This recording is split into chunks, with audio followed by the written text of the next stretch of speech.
दोस्तों सबसे पहले आप लोगों को बता दें कि भोजपुरी की हिट मशीन खेसारी लाल यादव का एक गाने का पोस्टर आता है, नाम है रसियन आएगी। और उसके बाद तुरंत ही रितेश पांडे का भी गाने का पोस्टर आता है जिसका नाम रखा गया है रसियन लाएंगे। और इस गाने को लेकर इस समय काफ़ी चर्चाओं में बना हुआ है कि आखिर इन दोनों में से कौन गाना पहला है और क्या ये दोनों गानों में चोरी का आरोप लग सकता है। और काफ़ी लोगों को ये लग रहा है कि ये जो गाना है वो 3 बजे नहीं आएगा। तो दोस्तों आप लोगों को बता दें कि जो भी खेसारी लाल यादव के फैंस होंगे वो आप लोग तैयार रहिए, क्योंकि आप लोगों के बीच ये गाना 3 बजे ही ग्लोबल म्यूजिक जंक्शन के यूट्यूब चैनल के माध्यम से देखने को मिलेगा।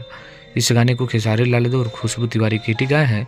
गीत और संगीत सब प्रकाश बारूद का है।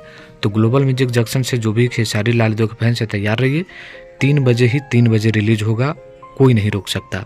और हो भी सके कि ये दोनों गाना एक हो जाए, लेकिन नहीं होगा तो और भी अच्छा है। और अगर हो गया तो कल आप लोगों को ये दोनों गाने में कंट्रोवर्सी देखने को मिलने वाला है। तो आपकी इस पर क्या राय है कमेंट करिए।